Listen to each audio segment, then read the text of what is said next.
ನಮಸ್ಕಾರ ಸ್ನೇಹಿತರೆ, ಬನ್ನಿ ಇಂದು ಅದ್ಭುತವಾಗಿರ್ತಕ್ಕಂಥ ಒಂದು ಮನಮುಟ್ಟುವ ನೈತಿಕ ಮೌಲ್ಯದ ಕಥೆಯನ್ನು ತಿಳಿಯುವಂಥ ಪ್ರಯತ್ನ ಮಾಡೋಣ. ಭಾಗವೊಂದರಲ್ಲಿ ತಪ್ಪದೆ ದಯವಿಟ್ಟು ವಿಡಿಯೋ ಪೂರ್ತಿ ನೋಡಿ.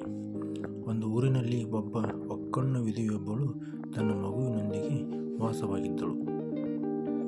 ಪ್ರತಿದಿನ ಅಕ್ಕಪಕ್ಕದ ಮನೆಗಳಲ್ಲಿ ಮುಸುರಿ ತೊಳೆದು ತನ್ನ ಮಗುವಿನ ಭವಿಷ್ಯವನ್ನು ರೂಪಿಸುತ್ತಿದ್ದಳು. ಹೀಗೆ ದಿನ ಕಳೆದಂತೆ ಮಗು ಬೆಳೆದು ಪ್ರೌಢಾವಸ್ಥೆಗೆ ತಲುಪಿತು. ಮಗು ತಾಯಿಯ ಬಳಿ ಅಮ್ಮ, ನಿನ್ನ ಒಂದು ಕಣ್ಣಿಗೆ ಏನಾಗಿದೆ ಎಂದು ಕೇಳಿದಾಗ ತಾಯಿ ಏನೋ ಒಂದು ಸುಳ್ಳು ಹೇಳಿ ತಪ್ಪಿಸಿಕೊಳ್ಳುತ್ತಿದ್ದಳು.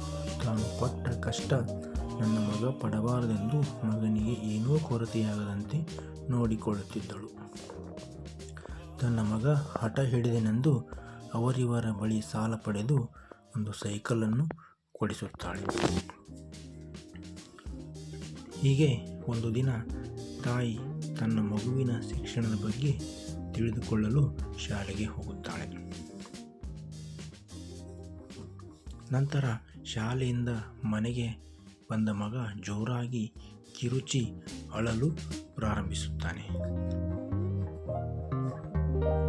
ಅಮ್ಮ, ನೀನು ಇನ್ನು ಮುಂದೆ ನಮ್ಮ ಶಾಲೆಗೆ ಬರಬೇಡ. ನನ್ನ ಸ್ನೇಹಿತರು ನಿನ್ನ ಒಂದೇ ಕಣ್ಣನ್ನು ನೋಡಿ ಗೇಲಿ ಮಾಡಿ ನಗುತ್ತಾರೆ. ಆಗ ತನ್ನ ಮಗನ ಮಾತು ಕೇಳಿ ಅವಳಿಗೆ ಮನಸ್ಸಿಗೆ ನೋವಾದರೂ ಕೂಡ ಮಗನಿಗೆ ಮುಜುಗರ ಆಗಬಾರದೆಂದು ಆಯಿತು ಎಂದು ಸಮಾಧಾನ ಪಡಿಸುತ್ತಾಳೆ. ಮಗ ದೊಡ್ಡವನಾಗಿದ್ದು ಕಾಲೇಜು ಸೇರಿದ. ಮುಂದೆ ಬೈಕ್ ಬೇಕೆಂದು ಹಠ ಮಾಡಿದಾಗ ತಾಯಿ ಬಳಿ ನಯ ಪೈಸೆ ಇಲ್ಲದಿದ್ದಾಗ ತನ್ನ ಕತ್ತಿನಲ್ಲಿದ್ದ ಸರವನ್ನು ಮಾರಿ ಮಗನಿಗೆ ಬೈಕನ್ನು ಕೊಡಿಸುತ್ತಾಳೆ. ಮಗ ಕಾಲೇಜು ಮುಗಿಸಿ ಮುಂದೆ ಒಳ್ಳೆಯ ಕಂಪನಿಯಲ್ಲಿ ಕೆಲಸಕ್ಕೆ ಸೇರುತ್ತಾನೆ. ಅವನಿಗೆ ಒಳ್ಳೆಯ ಸಂಬಳ ಬರುತ್ತಿತ್ತು. ತಾಯಿಯು ಅವನಿಗೆ ಮದುವೆ ಮಾಡಿ ಜವಾಬ್ದಾರಿಯನ್ನು ಕಳೆದುಕೊಳ್ಳಬೇಕೆಂಬ ಆಶೆಯಾಗಿತ್ತು.